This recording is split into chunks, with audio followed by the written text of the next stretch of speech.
On ne peut pas faire de l'intelligence artificielle si on n'a pas de données. L'intelligence artificielle tourne autour de la programmation et de l'utilisation des données qui sont stockées. Donc, la base, c'est de collecter. Il a parlé de son expérience, il a pris du temps. Pendant qu'on n'admettait pas qu'il travaille sur ce sujet, il a collecté les données. Donc, sa position aujourd'hui, c'est du fait qu'il détenait déjà un certain nombre d'éléments et d'expériences pour être propulsé là où il est. Donc, et puis, quand on parle de l'intelligence artificielle sur le plan de l'informatique, on n'est pas dans la fiction, ça se fait déjà. Quand vous prenez une caméra et que vous réglez, si vous mettez en mode automatique, il suffit d'appuyer un peu le bouton, vous le savez mieux que moi, vous voyez des petites lumières qui vont vers l'objectif et le cadre et orientent pour vous aider à faire une mise au point. Donc l'intelligence artificielle à ce niveau se joue déjà avec ces appareils que nous utilisons. Quand vous allez dans la... Vous utilisez Google pour faire des traductions ou bien l'aide de Google, il y a la reconnaissance optique de caractère. Vous filmez un document, il peut vous sortir le texte. C'est de l'intelligence artificielle que nous utilisons. Il y a la reconnaissance vocale que l'on utilise, ou des orales, vocales, oui. Quand vous regardez un film ou une vidéo, un extrait sur YouTube, vous voyez le sous-titrage ou le texte est traduit. Donc c'est de l'intelligence artificielle qui est utilisée. Bon, maintenant pour revenir à l'intelligence ancestrale. Lorsqu'on fait l'historique, on retourne à la Grèce, on retourne à ci, à ça, mais il suffit de regarder dans nos villages. Lorsqu'on parle de l'araignée, par exemple, l'ongambé, la toile Internet, c'est World Wide Web, la toile d'araignée mondiale. Quand vous faites une recherche, donc vous prenez les mots-clés, vous lancez dans la toile. Il s'agit donc d'une gambé mondiale. Le nom n'est pas choisi à dessein. Dans nos villages, c'est un monsieur qui utilise son araignée derrière les maisons et qui a ses bâtons. Quand vous venez chercher, vous adressez la question. Il vous pose des questions aussi pour avoir une précision sur votre intention, qu'est-ce que vous recherchez précisément. Il retourne avec des réponses après que l'araignée soit passée bousculer, n'est-ce pas, les bâtons. Et c'est le cas pour les codes qui ont été, donc, a fait allusion le professeur Mathias Oriko-Onandini. L'ongambé, c'est ce que nous, on pratique. L'orgali, c'est ce qu'on pratique dans les traditions. Mais au-delà du ngambé, vous avez le totémisme, vous avez le fétichisme. Le totémisme n'est autre chose que le pacte que l'on lie avec un animal.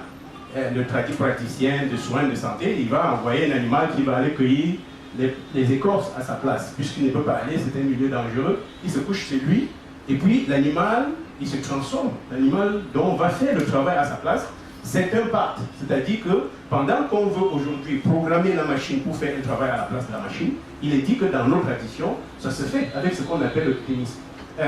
Les intellectuels n'y croient pas toujours, mais il faut aller voir, n'est-ce pas? Et puis il y a une expérience assez pratique, comme celle, lors des événements, on fait recours à un monsieur qui va bloquer la pluie.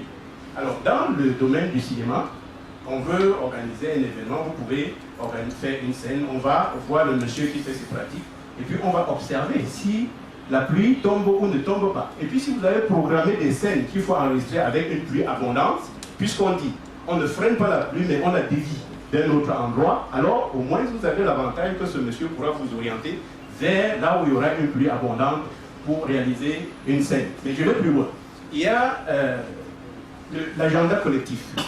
L'agenda collectif est ancré, ou du moins ça a emmagasiné un peu une sorte d'intelligence ancestrale.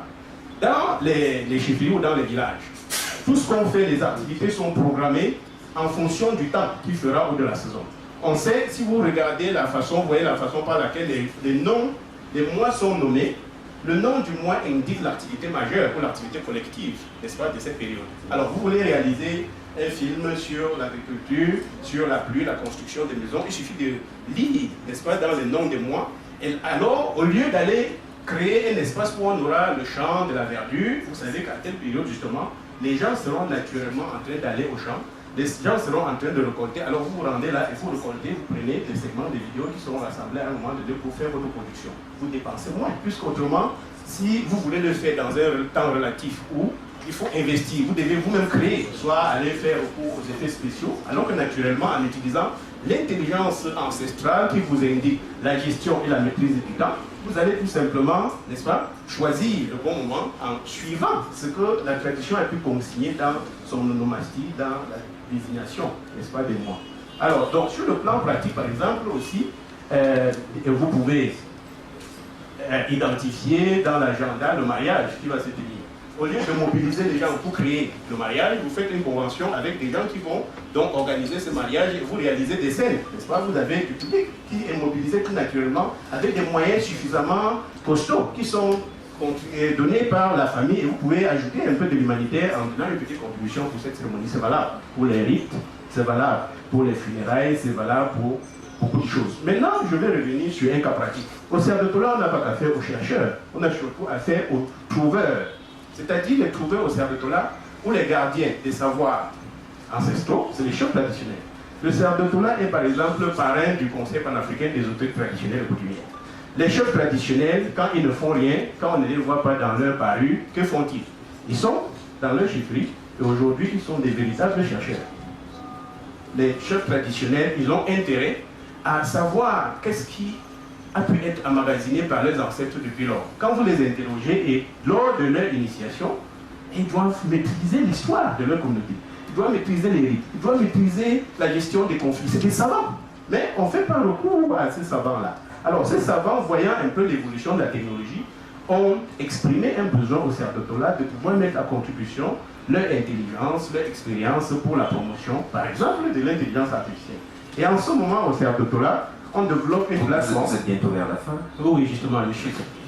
C'est l'application. Donc, le Cerf-de-Tola, en partenariat avec les chefs traditionnels, fait une application de l'industrialisation au niveau culturel.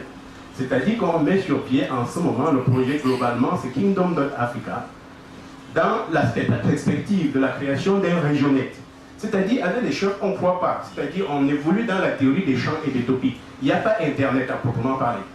C'est-à-dire, nous sommes dans un réseau qui est celui des Occidentaux. Quand vous allez en Russie, vous n'avez plus accès au même réseau. Quand vous allez en Chine, ce n'est pas la même chose. Vous allez en Chine, le Google s'appelle QQ. Vous allez en Russie, c'est un autre moteur de recherche. Donc, chacun a son araignée qui va fournir des informations qui ressemblent et qui protègent ses mœurs. Alors, en Afrique, nous sommes dans un Internet occidental où on aura un TikTok vulgaire qui laisse passer n'importe quelle scène, alors que le même TikTok en Chine ne donnera que des contenus éducatifs. Alors les chefs pensent que ce serait bien que les Africains, eux aussi, construisent, ou du moins collectent les données pour qu'il y ait un Internet ou un environnement web qui leur ressemble, qui fasse la promotion de leur culture. Et donc c'est là, dans cette perspective, que s'inscrit le projet Kingdom.Africa, qui est une mise en application du concept d'industrialisation que le Cerf-de-Tola fait. Alors, la première chose a été de générer un premier site en prenant le Cameroun comme champ expérimental. Si vous allez sur Internet, vous tapez village.cm ou kingdom.cm, vous trouverez la page de ce site. Mais allons sur Google, vous cherchez le nom de n'importe quel village au Cameroun. Vous allez trouver les résultats de village.cm. C'est-à-dire qu'aujourd'hui, pour le rang de ce projet, on déborde Wikipédia, que vous connaissez, qui peut être capitalisé à beaucoup de milliards. Alors, vous cliquez et vous pourrez trouver le nom de votre village au quartier du 3e degré. Il vous dit où il se trouve, c'est-à-dire la localisation. Il peut vous donner les langues qu'on parle, les tribus qu'on peut trouver dans cette localité. Et demain, il vous dira comment on peut dire bonjour. Il peut vous donner des sites touristiques. Il peut vous donner un certain nombre d'éléments sur les pratiques culturelles. Et à ce moment, c'est pour répondre à M. Coyote que vous avez des contenus, n'est-ce pas? Le Cerf-de-Tola travaille à emmagasiner ce contenu. Et dans ce contenu, tenez-vous tranquille, on a tout le contenu des publications du Cerf-de-Tola, c'est-à-dire les cartographies administratives, on peut trouver ce contenu-là. Alors, le Cerf-de-Tola travaille sur ce contenu qui peut être demain mis à votre disposition des cinéastes, n'est-ce pas, pour qu'on puisse faire des scénarios qui s'inspirent de nos traditions, qui puissent donner exactement des localisations, des informations, et on peut aller au-delà, et on parle de Cameroun. Voilà. Les données, on les collecte, le Cerf-de-Tola, on travaille.